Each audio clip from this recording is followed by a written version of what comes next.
Ça y va. Bref, du coup, premier groupe, Qatar, Chine, Tadjikistan, Liban. Un groupe honnêtement, le groupe le plus faible de la compétition, et large, mais vraiment, vraiment large. Dû au fait que, c'est là où c'est très fort, c'est que t'as le Qatar qui est la pire équipe du chapeau 1 et la Chine qui est la pire équipe du chapeau 2. Et ça, franchement, c'est fort. Donc, quelque part, leurs destins sont bien tracés. Qatar, bah, football qatarien, comme je disais hier chez Scipion, il y a eu une très belle génération en 2019 qui a, qui a réussi du coup à gagner l'Asian Cup, même si c'était pas forcément prévu d'avance non plus. Mais voilà. Sauf que cette génération, elle a commencé à vieillir. Déjà, tu vois des joueurs comme Karim Boudiaf, par exemple, il était monstrueux en 2019. Là, la Coupe du Monde, elle était absolument scandaleuse, sa Coupe du Monde. Il a été nul, mais vraiment. Pourtant, et m'a dégoûté parce que quand j'avais présenté un peu les joueurs à suivre pour la Coupe du Monde, j'avais même pas présenté Akram Afif ni Al j'avais présenté lui. Du coup, sa Coupe du Monde, je le prends personnellement et ça fait mal. Mais voilà, en plus, du coup, t'as Mohamed Bountari qui est blessé, qui était un peu le super sub de la sélection qatarienne. C'est le gars qui avait marqué pour le Qatar contre le Sénégal en Coupe du Monde. Du coup, ça va faire mal de pas l'avoir. Donc voilà, t'as quelques, t'as quelques joueurs sympas. Genre un Tarek Salman, dans mes souvenirs, c'était un joueur sympa. Après, je sais même pas si il joue tant que ça parce que. Ouais. Ouais, je vois 54 sélections. Ouais, Tarek Salman, c'est du solide, mais bon. Honnêtement, des quelques jeunes que je connais quasiment pas, genre Ahmed El Ghanei par exemple, ça, voilà. Mais là, de toute façon, le Qatar est en période de transition avec la future qui arrive, la future génération qui arrive, celle de Lotfi Madjer, le fils de Rabat Madjer, qui a été naturalisé qatarien. T'as Nabil Irfan, qui est pour moi le Qatarien le plus prometteur de ces prochaines années, qui est d'ailleurs, c'est assez drôle de dire, d'origine bangladaise. Donc quand on sait tout ce qui se passe pour les Bangladais au Qatar, c'est assez drôle de se dire qu'il y en a un qui va porter le maillot qatarien. Bref. Et, euh, et voilà, donc je vais attendre. Mais après, honnêtement, le Qatar, j'ai pas un plus grand avis que ça dessus. Parce que c'est vraiment pas une sélection qui m'intéresse. C'est vraiment pas un championnat qui m'intéresse. Et bon, non, après, par contre, ça va finir premier du groupe, normalement large. Pour moi, je vois vraiment pas un monde où le Qatar, avec une attaque à Afif Al-Moezali, et pas premier. On verra bien. En plus, le problème du Qatar, qui est vraiment très con, c'est que à cause de la Coupe du Monde, ils ont viré notre bon vieux Félix Sanchez Bass, qui était pour moi un coach absolument excellent. Tactiquement peut-être un peu limité, mais dans l'intégration des jeunes et, euh, et non, franchement, c'est un super coach. À la place, ils ont pris Carlos Queiroz. Voilà, ça a pas fait. Il est resté pas longtemps. Du coup, là maintenant, c'est Marquez. Je sais pas, honnêtement, je sais pas du tout ce que ça vaut. On verra ce que ça donne. J'ai même pas vu le CV du type. Par où est-ce qu'il est passé? Qu'est-ce qu'il a fait, mince. Euh... Saint-Tron, Al-Wakra. Ah, c'était le coach d'Al-Wakra. Ah, il a fait Open, ah ouais. Ah, le CV est pas dégueulasse sur le papier quand même. Je sais pas si vous l'avez vu, mais l'arbitre qui du coup sera l'arbitre de Qatar-Liban demain, qui sera un match dégueulasse à coup sûr, effectivement. C'est l'arbitre qui avait sifflé un penalty scandaleux pour les Émirats contre le Liban en qualif de la Coupe du Monde 2022. Et dans le même match, non seulement il avait sifflé un penalty honteux pour les Émirats, puis après il avait pas sifflé un penalty pour le Liban, alors que la main était incontestable. Donc on est sur un bon arbitre, quand même bien à la botte de l'AFC, des toutous, des pétromonarchies, donc ça va être sympa ça. Je pense que c'est à peu près tout ce qu'on peut dire sur le Qatar. Globalement, du coup, oui, ça va finir premier de groupe normalement sans problème. En plus, en huitième, ils vont affronter le premier du groupe C, non, le troisième du groupe B, du groupe C, du groupe C, du groupe D ou du groupe E, pardon. Donc, on est vraiment sur une autoroute. Parce que, basiquement, les équipes qui peuvent affronter, c'est Hong Kong, Palestine, Indonésie, Vietnam, Malaisie et Bahreïn. Donc, donc là, on est vraiment sur une putain d'autoroute, là. Mais bon. Ensuite, la Chine. Bon, là c'est assez savoureux aussi. Ça m'étonnerait que ça fait 3 ans qu'il est là. Ouais, bah tu sais, après, en Malaisie, le joueur il est là depuis 6 mois, il est déjà naturalisé, hein, tu sais, hein. Quand t'as personne, quand t'as personne. Oh là là. On en parlera de la Malaisie après, parce que cette nation est formidable. Je crois que t'as 12 joueurs qui sont pas nés en Malaisie. Mais c'est pas des binationaux, c'est juste qu'ils ont été naturalisés. Enfin bref. Du coup, pour en revenir, hop, à la Chine, on va aller regarder un petit peu l'effectif. La Chine, euh, troisième pays avec l'effectif le plus vieux. Statistique effrayante, le directeur du football de Hong Kong est plus jeune que la moyenne d'âge de la Chine. Voilà, il a 29 ans. Donc, déjà 4 gardiens, j'ai pas compris. Pourquoi? En soi, ça, ok. Après, l'attaque sur le papier est quand même pas trop mal. Yuning Zhang, c'est bien. Lin Yangming, c'est bien. Lei Wu, bah il est incroyable. Meilleur joueur de Chinese Super League cette saison et largement. Vraiment, vraiment un top joueur. Malheureusement, pas respecté par l'Espagnol, c'est dommage. Mais, euh, mais voilà. Même un Tan Long, pas dégueulasse sur le papier, même si c'est vieillissant. Par contre, ça reste quand même vachement faible, hein. Le milieu, il me fait pas rêver, moi. Avec le bon vieux Dai Wei-Tsun. Pour ceux qui savent pas, il était hongkongais de base. Sauf que bah, la Chine, ils sont arrivés et ils ont dit non, il est plus hongkongais, maintenant il est chinois. Il va jouer pour nous. Donc il n'a pas eu le choix. Et d'ailleurs, il était là quand, pour les matchs de préparation, là, quand Hong Kong a battu la Chine 2-1. Il était du coup avec la Chine, c'était assez triste pour lui, mais au fond, assez drôle quand même, ce match. Et voilà, ouais, non, en fait, les Brésiliens naturalisés, au-delà qu'ils soient pas terribles, c'est que oui, ils en avaient rien à foutre de la sélection. Et c'est assez compréhensible en même temps. T'as, pour moi, t'as forcément l'amour du maillot qui rentrera quand même en jeu au minimum quand tu joues pour une sélection. Et ça fera la différence.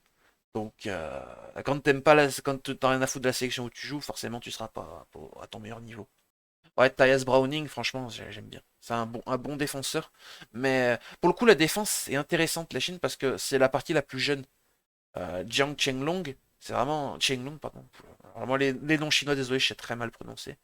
Ça reste quand même c'est un bon défenseur qui monte en puissance. Pareil pour Wu Shaokong.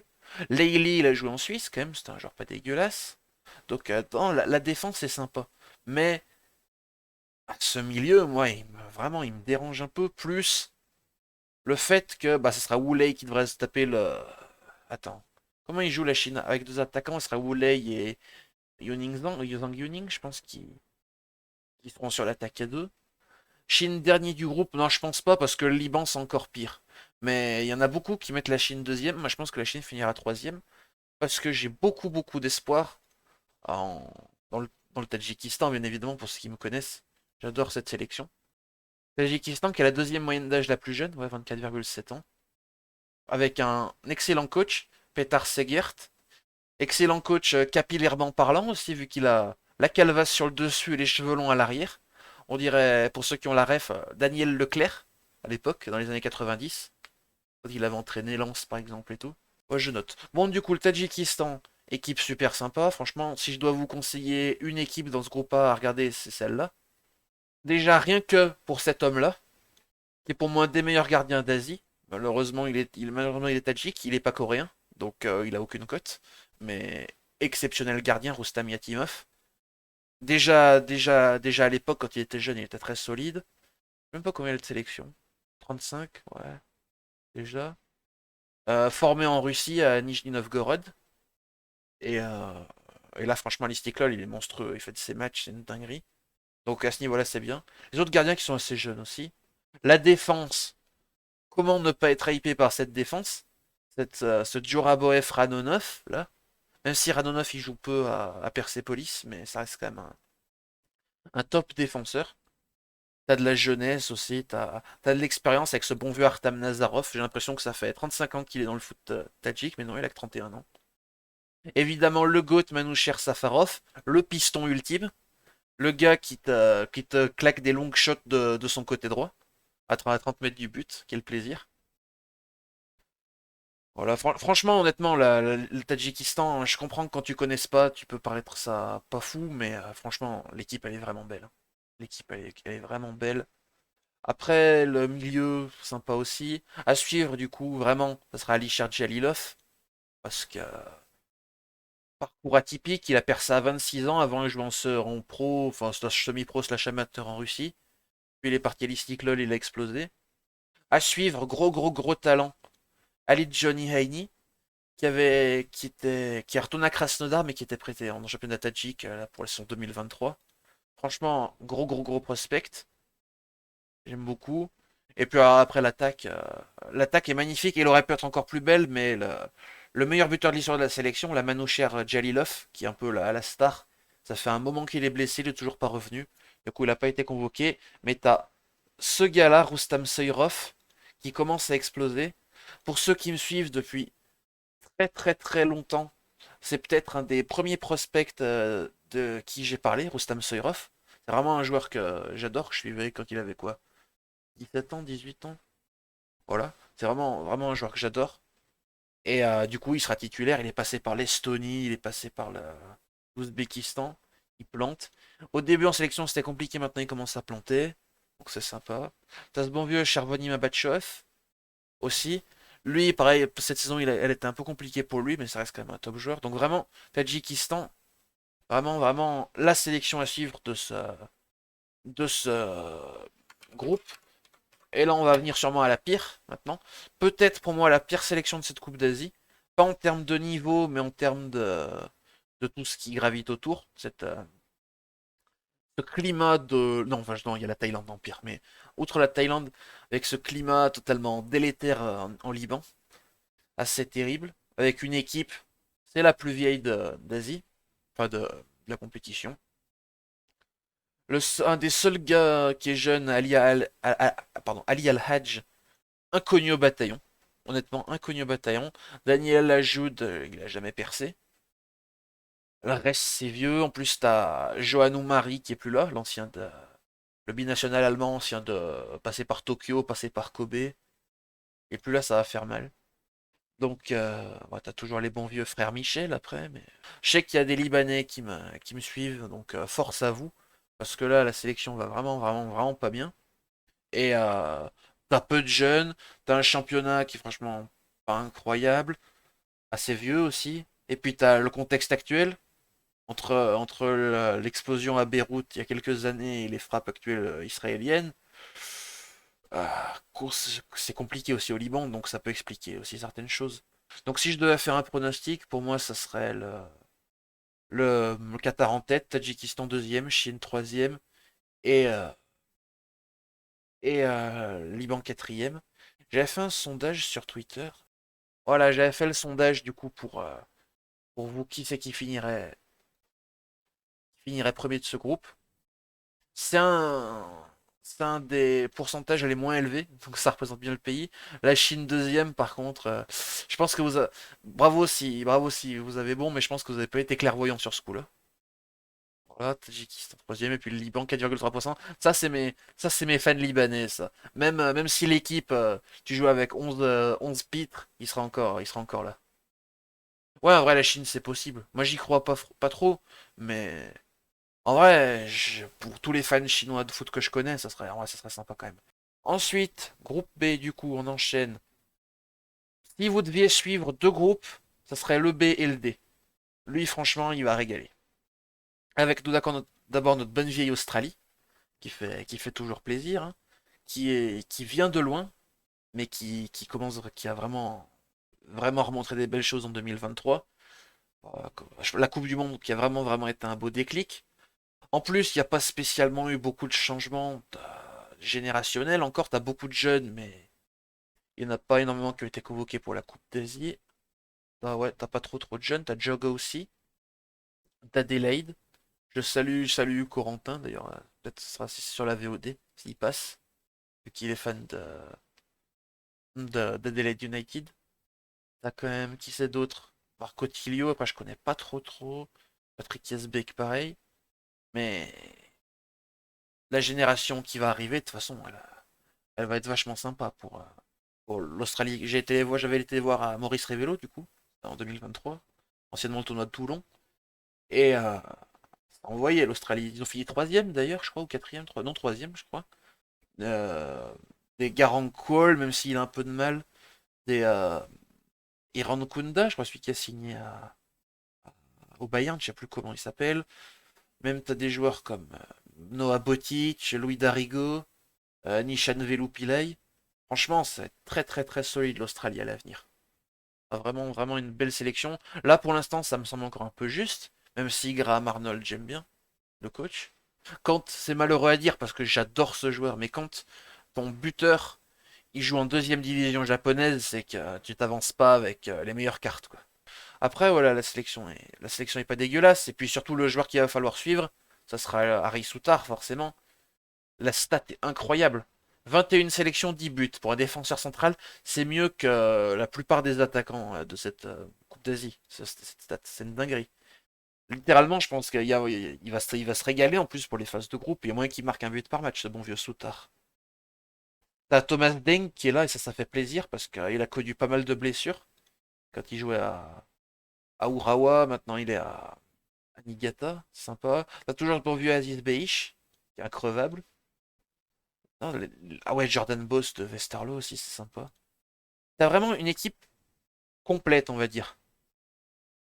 Pas incroyable à aucun poste. Genre, t'as pas la ligne offensive de la Corée ou la ligne défensive de l'Ouzbékistan, par exemple. Mais tous les postes sont bien. Du coup, ouais, l'Australie, pour moi, ça peut finir premier de groupe, mais, j'en serais pas aussi sûr parce que moi, je vois vraiment l'Ouzbékistan faire un coup. Déjà contre l'Iran, ça avait fait 2-2. Et franchement, c'était pas volé. Ça aurait même pu faire plus dans mon livre. Mais bon. Et là, tu t'arrives avec une équipe ultra jeune.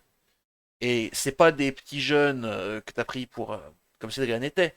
Tu t'avances en jeunesse avec Roussanov, Abdi Rahmatov, qui a fait un mondial U20 excellent. T'as ce bon vieux Bosbek Faizolayev. Regardez ses stats en Russie. Le gars, c'est sa première saison, c'est sa saison d'adaptation. Hein. C'est une dinguerie. Euh, Tu t'as au niveau jeunesse après Rolmatov, t'as un bon vieux Roji Materkinov, j'en avais parlé dans une de mes fiches scouting à l'époque, qui est un joueur que j'adore vraiment, ultra explosif comme ailier, c'est un profil que j'aime bien. Après, malheureusement, il stagne un peu, il a du mal à progresser. T'as deux, trois autres joueurs aussi qui auraient pu être convoqués. En jeune, je pense à Roussaïen Norchev, qui est pas dégueulasse. T'as T'en as un qui flop que j'adorais, c'est Holdor Ronov, mais pareil qui flop. Bref, t'as vraiment une superbe équipe, très complète aussi, avec un bon milieu. Ah tiens, Shukurov, il est plus à Karamguruk. Quand tu vois la défense, une défense Roussanov, Rostidin Alikulov de Tsaïko Rizespor et en vrai ce bon vieux Eshmurodov de solidifier tout ça, il y a très peu d'équipes qui pourront se targuer de pouvoir passer cette défense. Après, je sais pas si ça va jouer à 3 ou à 4 derrière. Katanet, il aime bien mettre le suspense. Mais voilà. Après, je pense que ça va jouer à 3 parce que si ça fait jouer Abdir Armatov, c'est plus un piston qu'un latéral. Donc ça peut être sympa. Et puis l'attaque. L'attaque qui va être incroyable. Avec, je pense, on va peut-être partir sur une attaque Masharipov, euh, Sergeyev en pointe et Faizulayev à gauche, à droite. Mais il peut jouer aux deux. Après, du coup, à droite, plutôt, vu que t'as Masharipov.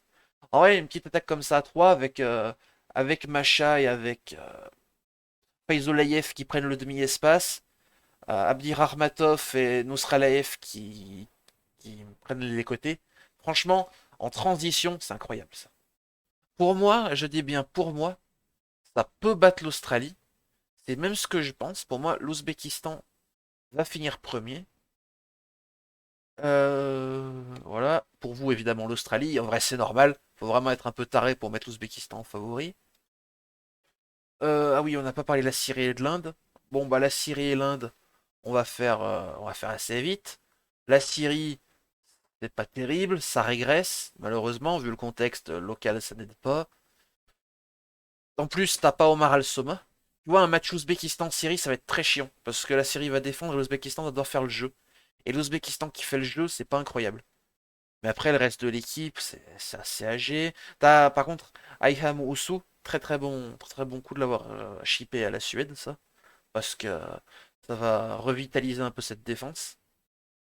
Le coach Hector Cooper, c'est un coach que j'aime beaucoup. Que les fans arrachés, je connais beaucoup de suiveurs du football argentin qui aiment bien. Donc, tactiquement, il peut vraiment faire de bonnes choses. Ce sera vraiment un peu là sur lui que ça va, que les espoirs, on va dire, vont se reposer plus sur les joueurs. Malheureusement, on voit du coup que cette série est obligée de s'en remettre à ses binationaux parce que localement c'est compliqué le championnat. Voilà, je pense qu'on a fait le tour sur la Syrie. L'Inde, peut-être un peu plus intéressant à en parler parce que l'Inde, il y a des vrais bons joueurs, mais ça fonctionne pas. Il y a des vrais bons joueurs, après il y a quand même d'énormes lacunes.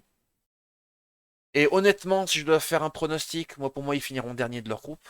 Mais t'as quand même des joueurs intéressants. T'as quand même ce bon vieux Apuia, qui est, on va dire, scouté depuis des années quand même, hein, qui est un joueur qui a un peu mis de temps à percer, mais là ça y est, la machine est lancée. T'as le jumeau maléfique de Salis Abdul Samed, Sahal Abdul Samad. Bon, c'est pas le même niveau technique par contre, mais ça reste quand même un joueur, une valeur sûre.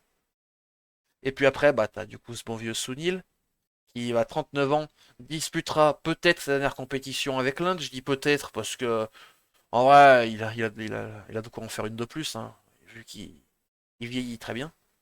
Mais ça pose vraiment problème parce que quand ton attaque est portée, enfin quand le jeu de ton équipe repose sur un gars de 39 ans, c'est que t'as un vrai problème de formation en Inde. Genre, je vois pas de signe qui montrerait que ça s'améliorera, et c'est ça le problème. C'est-à-dire que la Fédé en a plus rien à foutre. T'as des clubs qui ont du pognon quand même, mais ils préfèrent acheter des Européens en fin de carrière que de développer des bons centres de formation. Et c'est dommage parce que dans certaines villes, t'as quand même du public.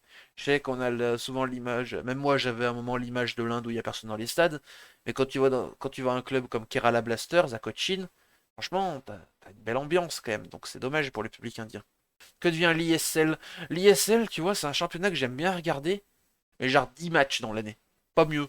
C'est parfait. 10 matchs, c'est on ne peut mieux. Ça reste un championnat quand même assez faible, avec des gros écarts de niveau, le problème est là. Et la formation, bah comme je dis, c'est pas vraiment ça, hein. T'as aucun crack qui émerge. Tu vois, en Chine, on peut critiquer le football chinois et tout sur beaucoup d'aspects, parce qu'au final, il ressemble un peu au football indien sur les subventions et le rôle de l'État. Mais la Chine, ils arrivent à te sortir des cracks, notamment des cracks ouïghours. L'Inde, honnêtement, t'as pas grand monde qui sort, hein, c'est assez affolant, hein. Quand tu vois qu'une équipe comme qu'un pays comme le Bangladesh te sort plus de cracks que l'Inde, c'est là le souci est présent, quoi. Ça va mieux. En plus, ils ont même pas pris Bipin Singh sur le front offensif, donc ça me dégoûte, ça. C'est un des rares joueurs que j'aime vraiment bien en Inde. Non.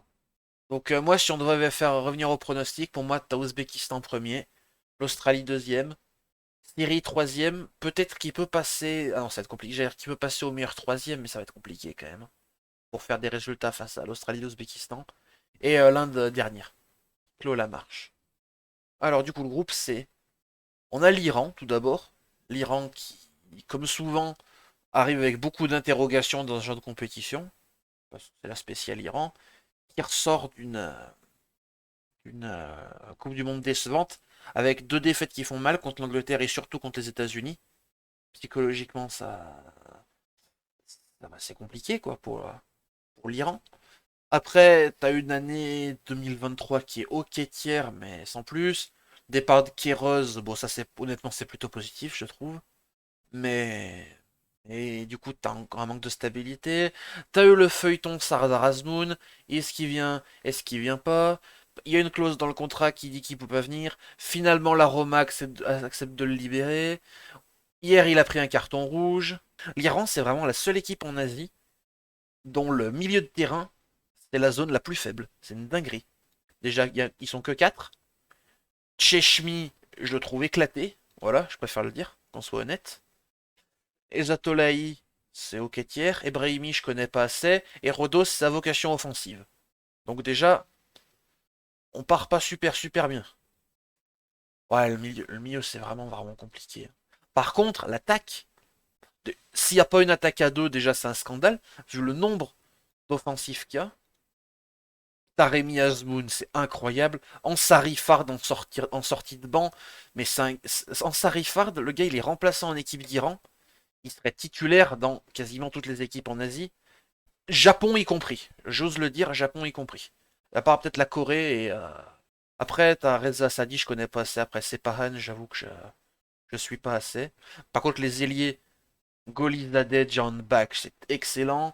Torabi en sélection, il me semble que c'est pas trop mal. Franchement, c'est très très beau. Même la défense, c'est pas dégueulasse. T'as la bande qui joue à l'AEK. Moharami qui faisait des super perfs du côté de Dynamo Zagreb. La défense centrale, moi j'adore Majid Hosseini quand il était à Trabzonspor à l'époque, puis là maintenant il est à Kayserispor. Mais vraiment, vraiment très très bien. Beiravand, sans être un top gardien, c'est une valeur sûre. Franchement, l'Iran, elle est belle cette équipe. C'est vraiment le milieu qui a posé problème. Et un milieu qui pose problème, c'est quasiment. Enfin, tu peux gagner une Coupe d'Asie sans une bonne attaque. Tu peux gagner une Coupe d'Asie sans un bon gardien. Mais gagner une Coupe d'Asie sans un bon milieu, je vois pas un monde où c'est possible. Et c'est ça qui me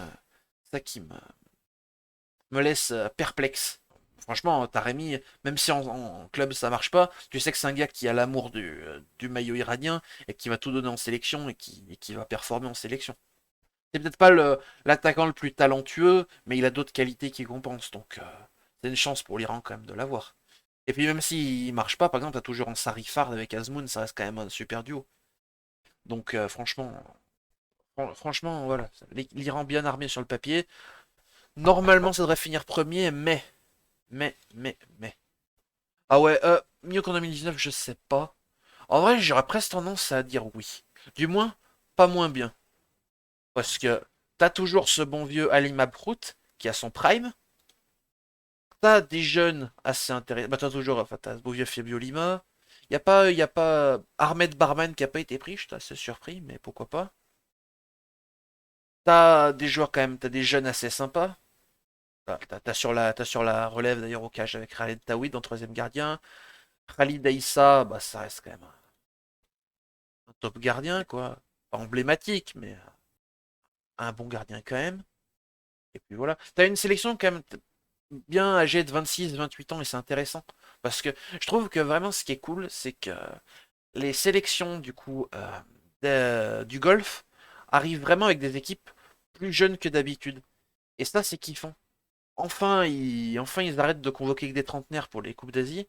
Et c'est sympa. Limite, je crois que le Qatar, c'est la plus vieille, du coup, parce que l'Arabie, Mancini, on en reparlera après, nous a fait une équipe jeune.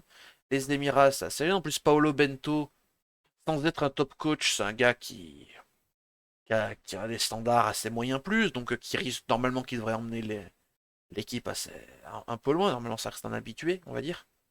Donc, ouais, c'est Paolo Bento, le coach.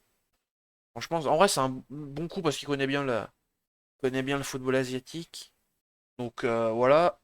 Le reste du groupe ensuite, j'ai oublié qui c'est qu'il y avait. Ah oui, Hong Kong. Alors Hong Kong. Un peu l'équipe de hipster Hong Kong. Je... je connais, enfin, il y a plein de gens avec qui je discute qui vont suivre cette équipe, qui sont un peu des hipsters, donc pourquoi pas.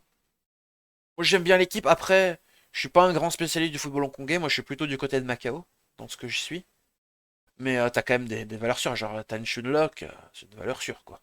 Bon, t'as ce bon vieux Juninho. T'as lui, du coup, Michael Udebuluzor, qui est le joueur le plus prometteur, on va dire, du football hongkongais à l'heure actuelle, qui est d'origine nigériane. Et voilà, après, ouais, comme je dis, je connais pas tant que ça la section hongkongaise. Hong Kong supérieur à la Chine, en vrai, il y a moyen qu'il y ait un monde, oh, ça serait fou. Mais en vrai, imagine Hong Kong arrive à faire match nul contre soit le- soit l'Iran, soit les Émirats, peut-être plutôt les Émirats. Ils arrivent à faire ça. S'ils gagnent c'est qui dans le groupe déjà? Contre la Palestine, c'est quand même assez peu probable, mais s'ils gagnent contre la Palestine, ça fait 4 points. Et dans ce cas, ils finiraient dans les meilleurs troisièmes. Et il y a un monde où la Chine ne finit pas dans les meilleurs troisièmes. Donc il y a un monde où Hong Kong va en huitième, pas la Chine. Assez peu probable quand même, mais il existe. Et on va passer à la Palestine du coup. Palestine qui sera un peu la sélection, on va dire, pour la plupart des équipes en Asie, surtout en Asie de l'Ouest. quand ton équipe jouera pas, ce sera un peu la sélection qui supporteront, du coup, la Palestine. Ça va être magnifique, par contre, parce que il y aura une grosse ambiance, du coup, pour les matchs de la Palestine. Dans les stades au Qatar, vu que je pense que les Saoudiens et les Qatariens la supporteront, surtout face à l'Iran. Donc il va y avoir une belle ambiance. Après, l'équipe est pas dégueulasse, hein. T'as Yasser Ahmed, bon, qui est remplaçant un nord-6, mais ça reste quand même un joueur sympa. T'as la colonie d'Amérique du Sud, t'as Michel Termanini, du coup, Camillo Saldania, est-ce qu'il était cool, qui est... Ah, t'as pas... Comment il s'appelait? Santillana, il a pas été convoqué, tiens. T'as quand même une belle équipe, avec des joueurs palestiniens qui s'exportent de plus en plus, ben, genre un Tamer Seyam, par exemple, après Chouap. Et puis, bien évidemment, Odaï Dabag. Monsieur Odaï Dabag. J'ai vu en début de saison, il performait bien, je sais pas s'il a continué de performer. Oh, les stats sont pas folles, mais est-ce qu'il y a des suiveurs de foot belge? Qu'est-ce qu'il donne Odaï Dabag? Non, performe pas, il a le même niveau que son équipe médiocre. Ah merde. Peut-être que la sélection, ça pourra le booster, du coup. Ça serait pas mal. Bref. Du coup, la Palestine, pour en revenir là, t'as quand même vraiment une équipe intéressante sur le papier. C'est pas monstrueux, mais Makram Daboub, j'aime beaucoup son travail pour l'instant, sur ce qu'il réalise. Donc, même si qualitativement c'est pas incroyable, t'as un vrai collectif et qui sera particulièrement soudé vu le contexte actuel. Il y aura des fans derrière eux. T'auras toujours ce Odaïda Bag qui, tu sais, qui va te mettre au moins un ou deux buts. Et il y aura vraiment cette volonté de passer enfin les phases des poules pour aller en huitième. Et ça serait vraiment pas déconnant. Ça va être dur, mais ça serait pas impossible. Il faudra juste éviter de ne pas prendre trop de buts.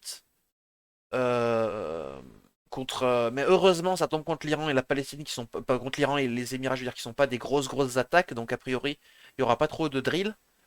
Et donc franchement, il y a moyen que la Palestine ça arrive en huitième. Et ça ferait évidemment très plaisir. Après, du coup, si je devais donner mes pronos sur ce groupe-là, vous avez voté en majorité pour l'Iran, un peu les Émirats, Palestine et Hong Kong. Je vais suivre ce call. Je vais dire Iran premier, Émirats deuxième, Palestine troisième, Hong Kong quatrième. Mais c'est vraiment pas un groupe qui est joué d'avance et ça fait vraiment plaisir. Ensuite, le groupe que tout le monde attend. Là, si vous devez sortir de votre sieste, c'est maintenant. Le groupe D, le groupe le plus sexy de cette compétition, avec quatre nations, on va dire quatre vraies nations de foot, avec beaucoup de passionnés, beaucoup de gens qui suivront leur équipe, avec des identités de jeu fortes, avec vraiment du public. Donc c'est vraiment un groupe kiffant parce que c'est quatre équipes que j'adore. Et c'est quatre équipes qui méritent de faire des choses. Donc ça sera particulièrement triste quand il y en aura au moins une, voire deux qui seront éliminées. Et je pense d'ailleurs qu'il y en aura plutôt deux que une, mais bon. Du coup, on va commencer avec le Japon. Voilà, avec une liste, avec beaucoup de... Enfin, pas beaucoup, quelques absences assez importantes.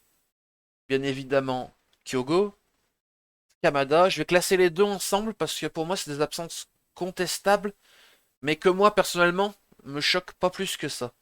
Dans le sens où c'est deux joueurs que Moriyasu ça peut utiliser, c'est deux joueurs qui ont jamais vraiment prouvé en sélection.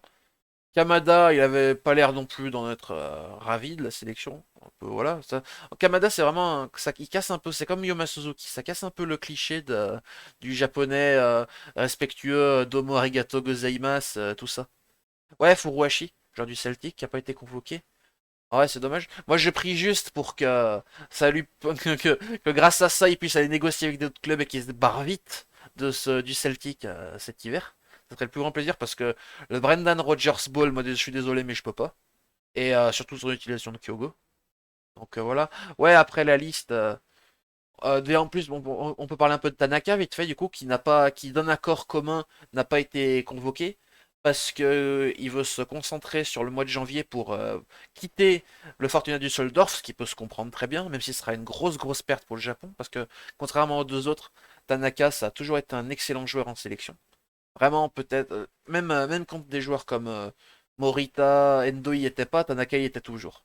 Donc, c'est vraiment une grosse perte pour le Japon, ça.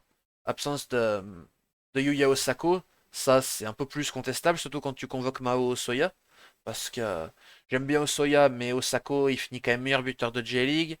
7 passes D en plus, donc un des meilleurs passeurs. T'as du coup meilleur joueur de la saison. Il a porté son club jusqu'au titre, donc c'est un peu bizarre de le voir, de ne pas le voir justement. Surtout qu'à l'époque, en 2021, il était là quand il était absolument désastreux à Kobe. Il était convoqué par Moriyasu, donc c'est absolument incompréhensible. Mais voilà. Après, sur les autres joueurs qui manquent, effectivement, les gardiens, j'aime bien la liste, mais quand même, un Hillview Park, ça aurait été quand même sympa. Après, ça reste quand même un roster intéressant, avec deux gardiens pour l'avenir, plus Maikawa, ça fait plaisir, c'est le seul joueur de Kobe, donc on savoure. Enfin, voilà, voilà. Après, du coup, ouais, t'as deux, trois jeunes de J-League, c'est intéressant. T'as ce bon vieux Mao Soya. Je pense qu'il va. Enfin, je m'attendais à ce qu'il parte cet hiver, mais en même temps, il joue la Coupe d'Asie, donc pour négocier, ce sera compliqué. Donc, c'est fou, mais il y a vraiment un monde où Osoya reste en J-League au moins 6 mois encore. Là, si Gitu est encore là, je pense qu'il va se mettre nu. Mais pour moi, ce serait pas impossible. Et puis, t'as Keishu Sano. Alors, si t'écoutes certains, c'est le pire milieu de J-League et Wakizaka est 30 000 fois meilleur. Ils se reconnaîtront. Mais par contre, moi, c'est un jeune que je trouve très très bon et qui mérite sa place, qui a un profil plus défensif que la plupart des autres milieux japonais. Gros volume, bonne qualité de passe, vraiment vraiment un successeur possible à Wataru Endo, même si quand même son successeur, je pense enfin le plus grand successeur qu'il aura, je pense sera plutôt Sota Kawasaki, qui n'a pas été convoqué, mais un Kaishu Sano, ça reste quand même très bien. Puis t'as Seiya Maikuma qui va être là pour faire acte de présence, comme comme chaque fois. Voilà. Lui, il doit être, il doit soit être le beau-frère de Moriyasu parce que je vois pas ce qu'il fait à chaque fois dans les listes, hein. Il joue jamais, mais il est là. Bref, bref, bref. Bon, le Japon, on a fait un bon petit tour là. Évidemment, archi favori, bien évidemment, hein, le Japon. Que ce soit niveau profondeur de banc, qualité du 11 pur, technicien maintenant, parce que Moriyasu, ça a toujours été un très bon pédagogue, Moriyasu, par contre, enfin, tactiquement, c'était compliqué. Mais là, maintenant, t'as Hiroshi Nanami et Ryuichi Maeda, et tactiquement, ça se sent. D'ailleurs, depuis qu'ils sont là, le Japon enchaîne les victoires, enchaîne les 4-0, 4-1, 6-2 et compagnie. Donc, jusqu'au bout, ça va être intéressant. On part sur l'Irak. L'Irak que je connais assez peu. D'ailleurs, je vais me débrouiller pour les streams le soir pour avoir Irak-France quand l'Irak jouera. Parce qu'honnêtement, c'est une sélection que je connais le moins. Pourtant que j'adore, mais que je connais le moins parce que c'est pas un championnat que je suivais beaucoup vu le bordel que c'était avant. Maintenant, heureusement, t'as la nouvelle formule pro, avec sponsorisé par la Liga, avec une colonie espagnole, genre littéralement le football irakien appartient à l'Espagne. Et l'équipe est propre. T'as le Stade Natik de Habra, qui fait pas une saison incroyable, mais bon, ça reste quand même un joueur confirmé. Offensivement, moi, ça me fait rêver. Ali Jassim, qui est beaucoup trop fort, qui avait refusé l'Europe d'ailleurs. Et j'avais fait un pari, enfin j'avais fait un pari, j'avais pronostiqué à Irak-France. Je lui ai dit, Ali Jassim, il a refusé l'Europe, dans 2 ans il signe au Qatar. Donc on verra si mes prédictions sont... Ali Al-Hamadi, que j'adore, qui joue en troisième division anglaise à Wimbledon, et qui plante des buts. Boana Dali, pareil. Les avancantes, c'est jeune, mais c'est franchement beau. Montader Madjed, bien évidemment. Damarbi. Et Hussein Ali. T'as vraiment une équipe très très jeune. Et évidemment, forcément, Zidane Iqbal, qui sera ultra ultra ultra suivi. Parce que début de carrière en club compliqué. Mais en sélection, il va falloir qu'il assure parce que c'est sur lui que les espoirs reposent. T'as aussi Ahmad Allé, qui est franco, qui est d'origine française. Il y avait son frère qui était Zana Allé, qui avait joué en pro, d'ailleurs à Auxerre à Rennes. Voilà, joueur intéressant. Je pense que ça va passer les poules. Il n'y a pas de raison que ça les passe pas. Surtout vu le niveau. Il y aura beaucoup d'ambiance aussi parce que l'Irak c'est pas très loin du Qatar. Et quand tu vois l'ambiance qu'il y avait dans le stade d'Abbasra pour la finale de Coupe arabe, pas Coupe arabe, Coupe persique, bah ça, a priori ça devrait être assez sympa niveau ambiance pour l'Irak. Ensuite, l'Indonésie, l'équipe la plus jeune du tournoi, avec le coach Shin Tae-yong, qui fait du très très très bon travail. Voilà, l'Indonésie forcément avec Marcelino Ferdinand, qui est convoqué, qui sera l'atout offensif principal de cette équipe. Enfin, l'atout pour faire le lien entre attaque et défense, plutôt. Ça reste quand même un joueur ultra intéressant, très technique, très complet. En plus, t'as l'attaque qui est quand même pas dégueu avec des joueurs qui commencent à être habitués à la sélection. Je pense à un Witan Suleiman, qui est le meilleur buteur en match officiel de la sélection depuis 2019. T'as Egimo Lanavikri, pareil, c'est une valeur sûre. T'as le crack qui émerge, Ramadan Sananta, qui a ultra bien commencé la saison, qui est en train de ralentir un peu à Persis, mais, mais même en sélection, 8 matchs, 4 buts, ça c'est assez beau, assez impressionnant. Et voilà, vraiment un gros prospect. L'Indonésie se met très bien offensivement en prospect parce que t'as Oki Karaka, du coup, de Sleman, qui, même s'il stat pas trop, ça c'est quand même un excellent joueur. Et puis en équipe jeune, t'as Ran Kaka aussi, qui sera pas dégueulasse. Donc offensivement, t'as vraiment une super équipe. T'as avec un Witan à droite, avec un Stroik à gauche, Stananta en pointe. Tu peux mettre un milieu clock Jenner Ferdinand. Et puis la défense aussi, franchement. En vrai, individuellement, c'est ultra prometteur l'Indonésie. C'est juste que ça a manqué d'automatisme parce que t'as beaucoup de nouveaux joueurs qui sont arrivés et ça reste pas incroyable non plus. Mais Elkan Bagot, Jordi Amat en défense. Justin Abner apparemment très très bien, mais je le connais pas assez. Et puis sur les côtés, Pratama Aran, je vous autorise à insulter Verdi dans le chat, quelques secondes, c'est cadeau, c'est pour moi, ça fait plaisir. Ronaldo Kouate, ouais, qui a pas été sélectionné. Pour ceux qui ne le connaissent pas, c'était un binational indonésien et du Libéria, qui était monstrueux en équipe en Indonésie, et qui est parti en deuxième division turque, et arrivé en deuxième division turque, il s'est fait les croiser. Voilà. Ouais, l'Indonésie, du coup, pour revenir à l'Indonésie, belle équipe, qui n'hésitera pas à attaquer d'ailleurs, qui n'hésitera pas à produire du jeu, et ça c'est bien. Ça va nous changer des petites sélections qui posent le bus. D'ailleurs, voilà. Ah, j'ai oublié de parler évidemment. Je parlais des latéraux du coup à Rennes. T'as Sandy Walsh de Malines. Je sais pas s'il joue beaucoup, mais ça reste quand même un joueur confirmé. Ouais, il joue.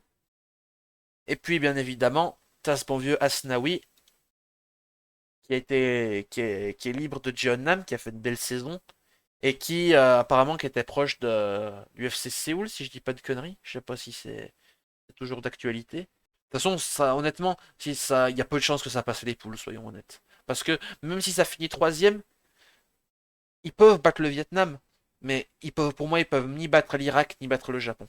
Parce que bah, le dernier match Indonésie-Irak, ça s'est terminé par un 5-1 pour l'Irak. Et le Japon, c'est trop fort individuellement. Donc, et même collectivement. Donc, je pense que ça passera pas les poules. Parce que même avec 3 points, le problème, c'est que ils vont sûrement se prendre des drills contre l'Irak et le Japon. Donc, le goal average, ça va le bousiller. Et même s'ils battent le Vietnam, ça va être une victoire 1-0 ou 2-1, quoi. Donc, pour moi, je vois pas l'Indonésie se qualifier. Et ça me fait une bonne transition pour le Vietnam, que je vois pas non plus se qualifier d'ailleurs. Vietnam qui est une équipe pas dégueulasse sur le pied avec 100% de joueurs qui jouent dans le championnat vietnamien. Il y aura sûrement beaucoup de fans indonésiens dans les stades, ça c'est sûr, il y aura du monde. Non, Casto, du coup, pour revenir au Vietnam, il n'y a pas Nguyen Kong Phong. En même temps, il a joué une minute cette année en 2023. Pas deux, une. C'est pour dire à quel point il a été respecté à Yokohama. Et du coup, il a prolongé parce que rien de tel que les emplois fictifs. Voilà, la carrière de Kung Fu, ça me donne envie d'aller la voir parce que quelque part, ça donne un peu envie de chialer quand même. Vu comme le gars était prometteur. Voilà. T'as un prêt à Mito, ça flop. T'as un départ pour Incheon, c'est pas trop mal. Du coup, ça part à Saint-Tron, ça flop. Ça reva bien en championnat vietnamien, boum, on part à Yokohama. Et à Yokohama, ça joue pas. Vraiment, l'agent qu'il a, lui, faut le retrouver, hein. C'est une dinguerie, hein. Ouais, un dixième de Juan Mata, c'est pour dire. Jason Pendant, non, non, il a toujours pas été naturalisé. Déjà, c'est un miracle parce que du coup, on va revenir à l'équipe vietnamienne. Von Lam Dang, du coup, l'ancien gardien de Cerezo, a été blessé. Heureusement, Au même moment, Philippe Nguyen est enfin naturalisé, d'origine tchèque, très très bon gardien, qui a été parmi les meilleurs gardiens en République tchèque. Donc une vraie force pour le Vietnam de l'avoir, ça remplace très bien Dang. Par contre, niveau blessure, on a la blessure du coup de Hoang Duc, qui devrait quand même revenir à un moment, mais bah, il va rater le début et c'est un excellent joueur, donc ça fait très très mal de ne pas l'avoir, vu qu'il est un peu celui qui organise le jeu vietnamien. Et puis surtout, la plus grosse absence, c'est Nguyen Thien Linh, qui est le meilleur buteur du Vietnam ces dernières années. Un excellent buteur, franchement, vraiment un très très beau joueur, assez élégant pour un buteur pourtant assez renard des surfaces. Mais qui s'est blessé en fin d'année 2023, du coup il sera pas là. Et ça va être très très dur pour le Vietnam, mais d'un autre côté, ça permettra d'observer ce gars-là, Pham Tuan Hai, qui est un excellent, je vais dire jeune, il a déjà 25 ans, mais qui a beaucoup progressé.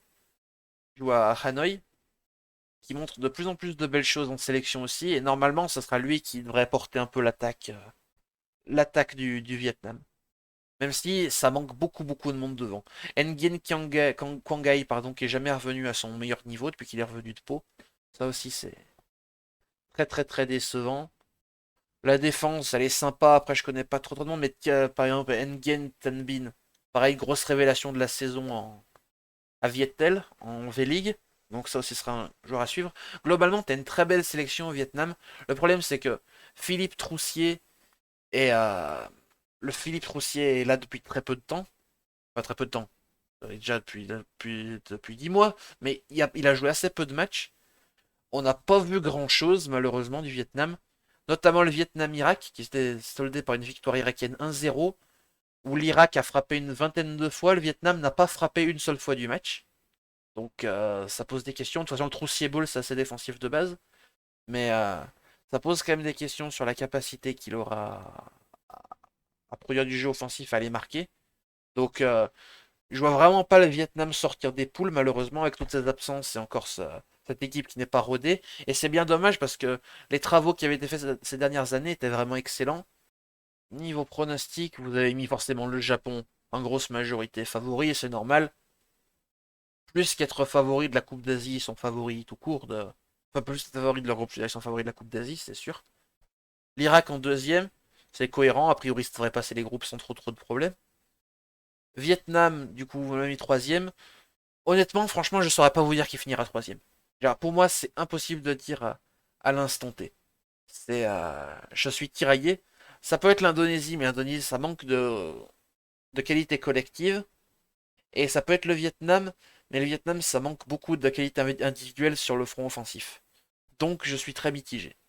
On verra. Quand même, si je me risque un pronostic, je vais faire le fou et je vais dire Indonésie troisième, mais sans grande conviction. Sans grande conviction. Le Japon a 30 points. Par contre, le Japon, s'ils mettent pas minimum 12 buts, c'est pas une phase de poule réussie, hein. Je suis désolé, mais normalement, t'es obligé d'en mettre 5 à l'Indonésie, 5 au Vietnam, au moins 2 à l'Irak. Franchement, finito le papon, hein, si s'ils mettent pas leurs 12 buts. Oh, il est chiant ce groupe. Désolé, il est chiant quand même. Après, ça garde le meilleur pour la fin. Le plus divertissant pour la fin, plutôt. Voilà, la Corée du Sud. Je vais pas m'y étaler sans 7 ans dessus. Vous connaissez mieux les joueurs que moi. Je note juste le fait que les trois gardiens coréens sont titulaires dans absolument toutes les équipes coréennes, que ce soit Song, que ce soit Joe, que ce soit Kim. C'est pour ça aussi il y a tant à une période et qu'il y en a toujours des gardiens coréens en J-League, c'est qu'il n'y a pas de hasard. Mais la formation des gardiens en Corée, franchement, s'il y a un truc que la Corée fait mieux que le Japon, c'est bien les gardiens. Après, la défense, je suis pas fan, dans le sens où t'as Kim Min-jae, le meilleur défenseur asiatique, mais le reste, je trouve pas ça non plus formidable. Jin Soo-Kim, c'était un très bon joueur à l'époque, mais je sais pas trop comment il est devenu maintenant. Euh, Comment il s'appelle la suite Brentford, Kim Ji-so, c'est prometteur, mais ça manque encore de confirmation. Donc ce secteur défensif coréen, moi, il me fait peur. Vraiment, il me fait peur. Honnêtement, t'as le meilleur gardien d'Asie, le meilleur défenseur central d'Asie, et Ça fait chier de dire que Son c'est le meilleur attaquant d'Asie, mais au moins dans le top 2 quoi. Donc, sur le papier, t'as quand même une équipe magnifique. Le milieu, fabuleux. Hong Yoon Seok, même s'il me semble que c'est difficile, ça reste un top joueur. Wangin Beom, il a son prime. Lee Kangin, désolé, Lee Kangin, c'est très très bien aussi au PSG. Il a toujours fait des belles choses en sélection jeune coréenne, donc Kangin Lee, ça va vraiment être la future star de la Corée. S'il y a vraiment un joueur en Corée à suivre son développement, ce sera vraiment vraiment Lee Kangin. C'est impressionnant. Déjà, je pense qu'en termes de maillots floqués, j'ai pas la stat, mais je suis quasiment sûr que c'est lui qui floque le plus de maillots en Corée. Voilà. T'as même Jeong Woo-young de Stuttgart qui est pas mal du tout. Lee Jae-sung qui a marqué récemment avec la sélection en match de préparation et c'est même s'il a pas toujours été irréprochable en sélection, c'est quand même positif. Et puis l'attaque, t'as des joueurs sympas aussi. T'as Son. Lui, j'oublie son existence, il n'existe pas dans mon livre. T'as Yang Hyun-jun. Même si les Coréens du Celtic c'est compliqué, au moins ça reste des joueurs qui ont une expérience européenne, c'est pas dégueulasse non plus. Oyonview pareil. Et puis après, bah, de toute façon, le trio d'attaque avec Sony à gauche, Wang à droite, Cho en pointe, ça va être quelque chose ça quand même, hein. Offensivement, tant que le Japon n'aura pas mis Thomas, c'est la meilleure ligne offensive de toute façon d'Asie. Voilà, offensivement, ça va être bien pour la Corée. En plus, le groupe, il y aura des espaces pour marquer. Il y a vraiment un monde où la Corée finit meilleure attaque des phases de poule. Ça, il y a un monde et il est assez important ce monde. Chogesung, je le sens bien. Ouais, ouais, bah Chogesung, c'est excellent, franchement. L'équipe qui pourra le plus embêter la Corée, c'est la Jordanie. Hop. Il y a une belle sélection qui progresse depuis des années à son rythme. Doucement mais sûrement. Voilà, doucement. Mais, mais ça progresse bien. Ça, surtout sur le style de jeu. J'aime vraiment beaucoup ce que Usinamuta a mis depuis son arrivée. On est plus sur l'ancien jeu de la Jordanie où c'est un jeu à l'approche orient, quoi, un peu comme ce que proposait le Liban ou la Syrie, des blocs bas, des défenseurs rudes, du jeu vertical. Ça, on se fait chier. Là, vraiment, la Jordanie, t'as une nouvelle ère qui commence. T'as des joueurs de qualité, bah, forcément un Moussa Altamari, Mohamed Abouta. Si vous deviez retenir un nom parmi les jeunes jordaniens, c'est lui. En sélection jeune, je le trouve absolument incroyable. T'as Yazan Al-Naïmat qui performe vachement en QSL, donc c'est pas mal. T'as toujours Hamza Al-Dardour qui mettra peut-être un ou deux buts quand même.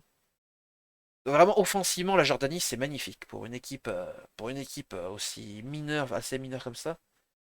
C'est franchement chouette. Le milieu, ça serait vous mentir de dire que je connais vraiment vraiment bien les joueurs. Ouais. Non, milieu, je suis un peu plus sceptique quand même, par contre du coup. Mais après la défense, c'est bien. Globalement, t'as une belle équipe avec beaucoup de joueurs formés au club et ça c'est sympa. Ah oui, t'as le gardien d'Al Jabalain aussi, du coup, Yazid Aboulaïla, qui devrait être titulaire et qui est le gardien du coup d'Al Jabalain, qui est un club qui est actuellement deuxième division saoudienne, donc il devrait sûrement remonter en Saudi Pro League l'an prochain, donc ce sera à suivre.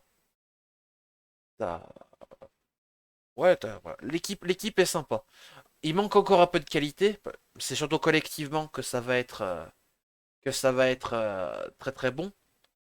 Mais individuellement, on va dire que c'est de mieux en mieux. Ça a atteint deux fois de suite les huitièmes, la Jordanie. Là, normalement, ça doit les atteindre, vu le groupe. Et en vrai, si tu veux marquer le coup, il faut atteindre l'écart. Ça serait chouette pour tout le monde, ça. Vraiment, vraiment, ça serait le mieux pour tout le monde. Après, on verra bien, mais du coup, voilà. C'est une des équipes à suivre, la Jordanie. Franchement, comme le Tadjikistan. Équipe coup de cœur. On a la Malaisie, avec une équipe qui n'a absolument aucun sens. Si ça veut bien charger les Transfermarkt, voilà. Je sais pas si vous vous rappelez du coup de l'époque, on en parlait tout à l'heure, de la Chine qui naturalisait un peu, que ce soit les Brésiliens, Tyus Browning qui avait été naturalisé entre autres et tout. La Malaisie, ils ont vu ça, ils se sont dit, go faire ça, mais au lieu de le faire avec des joueurs intéressants, on va prendre tous les joueurs étrangers qui jouent dans notre championnat. Pas de bol, ils ont tous 35 ans, c'est pas grave, on va les naturaliser quand même, ils vont faire 3 matchs avec nous, ils vont toucher leur chèque et ils vont rien apporter. C'est ainsi qu'on a des joueurs comme Nacho Insa, 37 ans, Paulo Josué, 34 ans. Qui sait sur qui je pourrais taper d'autres aussi. Bon, en vrai, même Hendrick, même s'il est plus jeune. T'avais, comment il s'appelle? Sergio Agüero, si à l'époque, pas le bon Sergio Agüero, l'autre, mais il n'est pas resté longtemps en sélection. Ouais, t'as Junior Elsdal aussi. Après, lui, je crois qu'il est né en Malaisie. Mais voilà. T'as beaucoup de binationaux, beaucoup de joueurs naturalisés comme ça, genre Stuart Wilking, Brendan Gann, euh, tout cela. Là, le milieu, c'est quasiment que des joueurs naturalisés, à part Fazaïl et Kuti. Mohamedou Soumaré aussi, et Romel Morales, qui ont été naturalisés. Donc, t'as une équipe très étrange. Collectivement, ça a peu de sens parce qu'en fait, ça change tout le temps. Mais vraiment, ce milieu, il est dégueulasse. Je suis désolé de le dire. Il y a des milieux dégueulasses que j'ai pas envie de taper dessus parce qu'au moins, les gars, ils ont fait l'effort de prendre des joueurs locaux. Ouais, il y a plus de nationalisés qu'au Qatar, bien sûr. C'est pour ça que moi, je tape pas sur le Qatar parce que le Qatar, tu vois, aussi contestable que ce soit, ils font l'effort de les former. Ils naturalisent des joueurs jeunes qu'ensuite ils vont former. Donc au final, c'est pas comme si c'était qatarien, mais au final, c'est le Qatar qui va leur apprendre à jouer au foot, entre guillemets. Donc il y a un véritable travail. Après, voilà. On a triste pour Gotari Ayman, ouais, ouais, mais quand tu regardes la Malaisie U23, il y a vraiment des putains de bons joueurs en plus. Et c'est ça, c'est triste que tu préfères naturaliser des gars de 37 piges plutôt que d'aller chercher des jeunes. Au final, le résultat sera le même. Mais au moins, là, t'aurais des jeunes pour progresser. Genre un Rouven Tiran, par exemple. Super joueur. Bah, il a déjà joué, je sais même pas pourquoi il a pas été pris. Tu vas chercher un. Oh, ce bon vieux Lookman Hakim pour les suiveurs du foot belge, si vous vous rappelez. Ancien de Courtrai. Il est parti en deuxième division islandaise pour dire à quel point il a flop. Voilà, Malaisie, on a fait le tour. Et pour finir, du coup, cette bonne vieille équipe du Bahreïn, je pense que c'est la sélection où j'ai le moins de choses à dire tellement qu'elle m'ennuie. Ça me fait pas rêver, ça va pas, il y a peu de chance que ça passe les poules. Juan Antonio Pizzi, c'est intéressant comme coach en soi, mais les joueurs, je les connais même pas tous. Il y a Youssouf, du coup, l'ancien qui joue en République tchèque, qui doit toujours y jouer d'ailleurs. Ouais, il joue à Boleslav, qui avait fait une pige en Indonésie, d'ailleurs aussi au Persija Jakarta. T'as deux trois jeunes, quand même, Ebrahim Al-Khattal, que j'ai connu en sélection jeune, qui était assez sympa. Mais alors après, le reste, franchement, honnêtement, j'ai vraiment rien à en dire pour le coup, hein. Normalement, ça joue pas un beau football, assez défensif, plutôt rugueux. Je vous conseille pas les matchs du Bahreïn, hein. Allez plutôt regarder la Jordanie, hein. Voilà. Allez regarder un Jordanie-Corée ou un Jordanie-Malaisie. Là, il y aura du divertissement, mais un Jordanie-Bahreïn, même, même un Bahreïn-Malaisie, on va se faire chier, hein, je préfère prévenir. Voilà. Et on arrive au groupe le plus divertissant, du coup. Attendez, du coup, juste avant les pronostics pour ce groupe, pardon, j'ai oublié. Pour le groupe E, Corée du Sud largement favori, je suis d'accord. Jordanie deuxième, je suis d'accord. Malaisie troisième, allez, je suis d'accord. Bahreïn quatrième. Je pense que ouais, je suis assez d'accord avec vous aussi sur ce point-là. Pour moi, ça va être le classement. Avec, je vais dire peut-être une Malaisie qui peut finir dans les meilleurs troisièmes, mais je suis assez sceptique quand même. Et le dernier groupe, le groupe du divertissement, avec du coup l'Arabie de Mancini, qui... Merde, ça va pas marcher ça. Qui, qui commence à qui montre déjà de belles choses par rapport à son prédécesseur, qui est en intérim. Là, j'ai déjà oublié son nom. Mais l'entraîneur de U23, il était pas l'entraîneur des A. Ça se passait pas super bien. La Mancini, c'est une bonne recrue. En plus, regardez le staff qu'il a. C'est Yaya Touré. Euh, assistant technique Osama Haoussaoui, l'ancien défenseur de légende du football saoudien. Le staff est sympa du coup. L'équipe est très belle. J'espère qu'Akili sera titulaire du coup ça serait bien d'avoir un jeune gardien comme ça, titulaire. T'as des jeunes vraiment bons. Un Hassan Tambakti par exemple qui fait une très belle saison à Al Hilal. Saoud Abdoulhamid pareil. Ryan Ahmed assez osé comme choix, mais il a bien monté en puissance, je l'attendais pas à ce niveau-là à Lali. Faisal Al-Hamdi forcément, Abbas Al-Hassan qui est pareil une des surprises du début de saison avec Al-Fateh. Et puis offensivement, Ayman Yaya, je suis pas fan du choix parce qu'il joue peu et je l'ai pas trouvé incroyable. Par contre, Abdullah Radif, on valide. Alors, Talal Hadji, joueur de 16 ans, s'il fait ses premières minutes, c'est incroyable. Je crois qu'il n'a pas joué un seul match en pro, ou genre peut-être que des bouts de match avec Ittihad.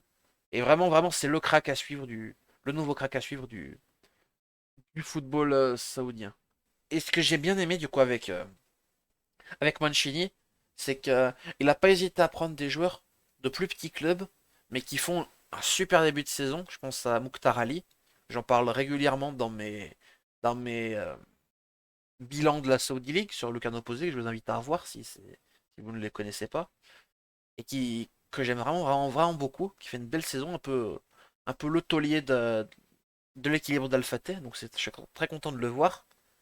Pareil pour Aoun Al-Salouli. Alors, si le nom vous dit quelque chose, c'est pas forcément bien. C'est celui qui avait dit que Cristiano marquerait aucun but contre Al Tawun. Ça s'est mal passé, mais voilà. Ça c'est quand même un excellent défenseur central qui monte bien en puissance. Donc, franchement, cette liste saoudienne, elle est très belle. Maintenant, maintenant. Il manque de l'expérience. De plus, il y a des bons joueurs, notamment offensivement. Al Dawsari, Al Mouwalad, c'est une valeur sûre. Al Bouraïkan, c'est très très bien. Cependant, bon, ça me semble encore un peu juste. De plus, en perdant, enfin, vu que Mancini a refusé, n'a pas pris Salman Al-Faraj, qui est un peu le meneur de jeu historique de ces 7-8 dernières années en Arabie, tu te retrouves avec aucun vrai meneur de jeu, alors que l'Arabie a toujours eu ce genre de profil de garant du jeu. T'as toujours une possibilité de mettre Salem Al-Dawsari à ce poste-là, genre du coup en 10. Mais je suis pas fan de l'idée parce que ça reste quand même un très très bon ailier avant tout. Donc ça va être un peu la problématique, surtout que t'aurais Sami Al-Nadjei, celui qui correspond le plus à ce poste, sauf que cette saison il joue peu. Et même si c'est un joueur très prometteur, il a jamais vraiment vraiment confirmé malheureusement. Euh, Yasser Al-Sharani, Sultan Al-Khanam. Alors Yasser Al-Sharani, son absence me choque pas plus que ça, parce qu'il faut passer à autre chose, il y a de très bons défenseurs, surtout à gauche. Sultan Al-Khanam, par contre, je suis un peu moins, effectivement, je pense qu'il aurait dû être convoqué quand même. Mais bon, c'est un choix de Mancini, quelque part c'est un choix fort, donc on verra si ça payera ou pas. Du coup, l'Arabie, ça passe les poules sans problème, normalement. Si ça finit pas premier, on va pas dire que c'est un scandale, mais pas loin. Les huitièmes, t'es obligé de les passer. Les quarts aussi, pour moi, objectif demi pour l'Arabie. Je pense que c'est l'objectif que va mettre la Fédé. Après, il faut voir si ça se réalise, comme souvent, mais voilà. Oman, je vais dire, on va faire bref dessus, mais on va pas trop pouvoir faire bref non plus. Parce que, pour moi, c'est l'équipe qui peut aller embêter l'Arabie et pourquoi pas aller chercher le match nul contre. Ça serait vraiment pas impossible. Individuellement, c'est très très très moyen. C'est-à-dire techniquement, à part Arshad Al-Alaoui qui est un excellent joueur et Salah Al-Yahyaei qui se débrouille aussi, t'as vraiment des joueurs qui auraient le niveau pas plus de national en France, quoi, honnêtement. Vraiment, vraiment, j'aime pas comparer, mais t'as vraiment des joueurs très moyens. Par contre, collectivement, c'est la meilleure équipe d'Asie sans l'ombre d'un doute. Est-ce que ça suffira pour aller en huitième? Je pense. Est-ce que ça finira? Même j'en suis quasiment sûr. Est-ce que ça suffira pour aller en quart? Faut voir. Par contre, je ne les vois pas passer les quarts malheureusement. Parce que Oman, typiquement face à des nations comme l'Ouzbékistan ou l'Arabie, ça va beaucoup poser de problèmes. Ouais, voilà. Par contre, quand ils vont devoir affronter la Corée, le Japon ou l'Australie, où il y a des fortes individualités, ça va être très compliqué. On l'avait vu face aux États-Unis, Oman avait pris une drill 3 ou 4-0, je sais plus combien. Et le problème, c'est que les États-Unis, tu as des joueurs comme Pulisic, comme Yunus Moussa, Timothy Weah, c'est des joueurs excellents individuellement. Et tu sens vraiment que c'est la faiblesse des joueurs d'Oman. Donc, ça sera un peu la. Ça dépendra de quand qui ils affrontent, mais ça peut sortir un huitième Oman, mais par contre, ça peut aussi faire des quarts en toute sérénité. Ça dépendra. Kirghizistan, là pour le coup, j'aurais un peu moins de choses à dire. J'ai envie de dire, sur le papier, l'équipe est faible. Après, collectivement, ça reste quand même une équipe sympa. Quasiment que des joueurs locaux, à part Kimi Merck qui joue au Partakor. Et le joueur le plus jeune de cette Asian Cup, Le seul 2005, il me semble qu'il y en a un deuxième, en tout cas c'est le joueur le plus jeune, Almazbekov, pardon, qui joue dans la réserve de Galatasaray, qui est binational kirghiz et turc, mais qui joue pour le Kirghizistan. Je pense qu'il aura pas énormément de temps de jeu, mais par contre ça lui fait sa première vraie expérience, et c'est toujours bien pour ce genre de joueur. Après, t'as Kai Merck aussi à suivre, le frère de Kimi Merck, c'est deux binationaux allemands, qui jouent au Luxembourg, à Titus Petangue, et qui a marqué son premier but récemment. D'ailleurs, j'avais regardé le match du Kyrgyzstan, parce que j'ai beaucoup trop de temps libre. Et pour le coup, c'est un joueur que j'aime bien. C'est Techniquement, c'est très très moyen, pour pas dire mauvais, mais il a un sens du but quand même, ce joueur. Et puis sinon, t'as toujours Joël Kodjo, qui a été naturalisé. À suivre. Globalement, t'as une équipe plutôt jeune, avec quand même quelques briscards, ça reste quand même faible, comme je dis. Tarkovic, j'ai pas trop d'avis sur lui, j'avoue, pour l'instant encore. Donc, euh, donc, le Kyrgyzstan, pour moi, ça passera pas les poules. Cependant, je dis bien cependant, Oman et l'Arabie leur mettront peu de buts. Donc je me dis que même s'ils finissent à 3 points, à la différence de buts dans les meilleurs troisièmes, ils peuvent passer éventuellement. Donc ça serait quand même pas impossible de voir le Kyrgyzstan. Ça fout de dire ça, mais ce serait pas impossible de voir le Kyrgyzstan en huitième. En tout cas, moi ça me ferait plaisir. Pourquoi je pense que le Kyrgyzstan peut finir troisième et pas dernier, alors que sur le papier c'est peut-être la sélection la plus faible d'Asie, qualitativement avec Hong Kong. Mais c'est parce que faut qu'on parle maintenant de la Thaïlande. Et là, on va rire. Si vous écoutiez pas, là maintenant, on va écouter. Il faut que vous écoutiez. Je remercie au passage Thailig FR avec qui j'avais beaucoup discuté, parce qu'initialement j'avais prévu une vidéo sur la Thaïlande qui ne s'est pas faite pour diverses raisons. 2021, le coach Akira Nishino est limogé de son poste de sélectionneur de la Thaïlande et est remplacé par Alexandre Di Mano Polking, qui est un entraîneur germano-brésilien. Très très apprécié, il vient de passer 6 ans à Bangkok United, les fans ont un gros coup de foudre sur lui. Genre vraiment, c'est le sélectionneur parfait pour la Thaïlande. D'ailleurs, en 2 ans, il fait du super super taf, avec notamment la victoire en AFF Cup, là, la Mitsubishi Electric Cup, euh, en, euh, en 2022.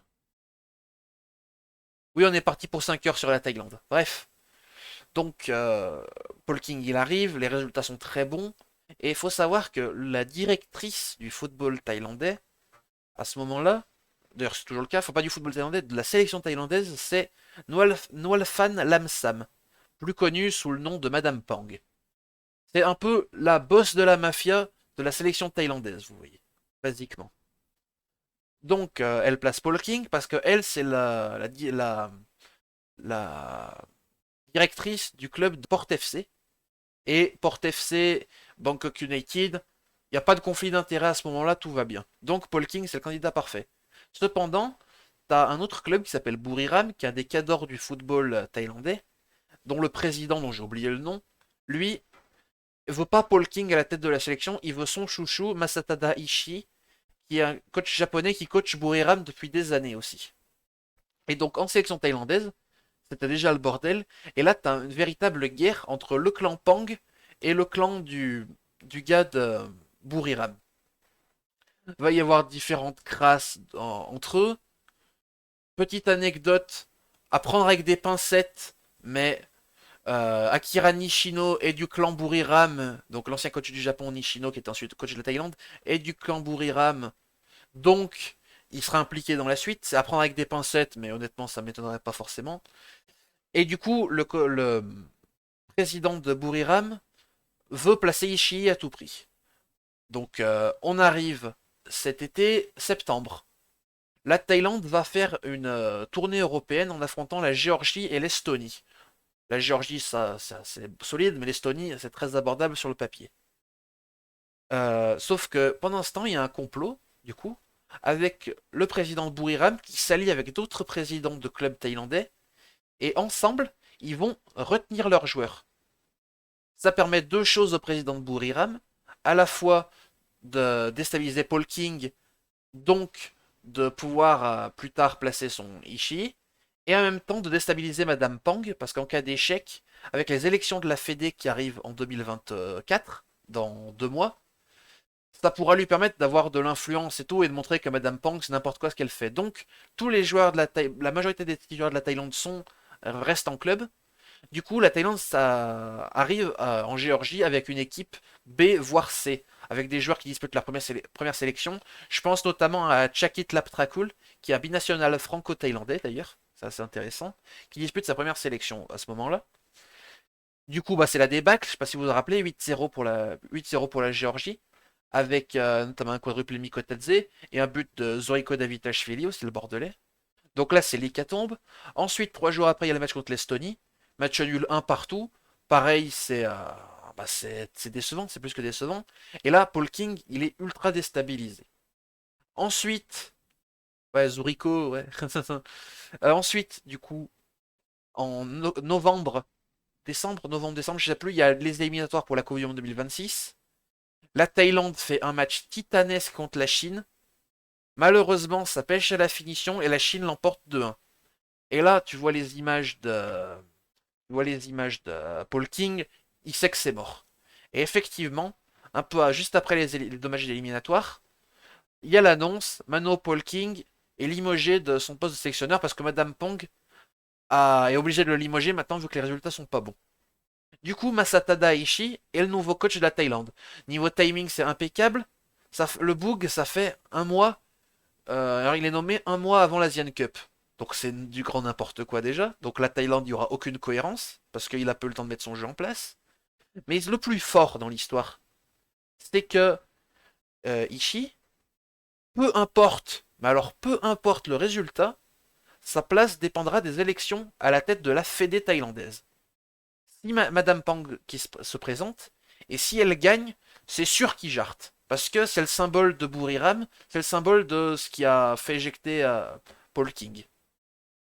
Donc voilà, globalement le topo de la Fédé Thaïlande, du football thaïlandais. Donc tout le monde s'épie, c'est la guerre entre les clans. L'ambiance est désastreuse. Il fallait voir la tête des joueurs thaïlandais quand ils ont perdu contre la Chine. Ils savent que rien ne va plus. Les fans, bah, les pauvres, c'est terrible de voir ça. Comme si ça suffisait pas, on a eu 2 nouvelles infos ces derniers jours. Premièrement, le déclin de la sélection, enfin, Ekanit Panya qui décline la sélection. Ekanit Panya, un jeune joueur très prometteur qui joue à Urawa maintenant, et qui, soi-disant, va décliner la sélection pour se concentrer sur son club, sachant qu'il a quasiment pas joué en 2023 et qu'il y a peu de chances qu'il joue en 2024. Donc on est à voilà, donc ça a fait scandale évidemment parce que la Thaïlande c'est comme l'Indonésie, comme le Vietnam, c'est des pays qui respirent le foot. Donc imaginez qu'un joueur refuse la sélection, c'est impensable. Ma théorie, et je pense que beaucoup de gens la partagent, c'est que certes le joueur a envie de jouer dans son club, mais dans la réalité, c'est purement que la sélection thaïlandaise est anxiogène, toxique pour les joueurs. Vraiment, je pense que c'est un enfer d'y jouer. Donc, moi, j'arrive pas à lui en vouloir de préférer sa carrière plutôt que d'aller jouer dans une sélection qui s'avance vers une débâcle colossale. Parce qu'en plus, pour la Thaïlande, Chanatip est blessé, Tirasil Dangda est blessé. Donc, offensivement, c'était Chanatip et Tirasil, c'est un peu les 2 joueurs qui mènent l'offensive. Donc, ça va être très compliqué sans. Du coup, il te reste quand même Supachok, qui sera un peu du coup le garant du jeu offensif thaïlandais. T'as Soufanat Muenta, qui monte en puissance à Louvain, et qui sera forcément le joueur à suivre en Thaïlande. Mais c'est quand même un gros bordel, des grosses dingueries. J'aimerais bien que Molina s'y penche dessus un jour, parce que moi, j'ai pas le pouvoir de déterrer tout ça, mais lui, il l'a. Donc, s'il peut voir un peu tout ça, serait sympa. Et parce que la fée thaïlandaise, je pense que c'est une catastrophe. D'ailleurs, et oui, encore plus fou, on a appris avant-hier, c'est que aucune chaîne de télé thaïlandaise n'a acheté les droits pour la Coupe d'Asie. C'est vous dire à quel point le foot va mal là-bas. C'est-à-dire que c'est comme si en France, t'avais aucune chaîne qui diffusait l'Euro. C'est affligeant. C'est affligeant. Et c'est dans ce contexte-là que la Thaïlande va du coup aller jouer la Coupe d'Asie. Tous les malheurs qui tombent en même temps, c'est assez terrible. Donc je pense que si la Thaïlande si la Thaïlande finit pas avec 0 point, c'est presque une réussite. Sinon, Madame Pang a quitté le Port FC pour se présenter aux élections, c'est proche continue de gérer le club. Ah bah oui, mais c'est des clans, c'est des mafias. Donc ça m'étonne pas. Hein, attends, faut que le pouvoir reste dans les mêmes mains. D'ailleurs, son départ, ouais, c'est un culte de la personnalité. Ah, tu fais bien de souligner ça, Castou. Parce que du coup, oui, Madame Pang, elle a quitté Port FC, du coup, pour se présenter aux élections. Il y avait des affiches collées partout avec sa tête et tout, mais c'était, on se serait cru sous la période stalinienne. C'est vraiment, vraiment assez fou. Voilà, vraiment, Madame Pang, c'est une mafieuse, c'est incroyable. C'est incroyable.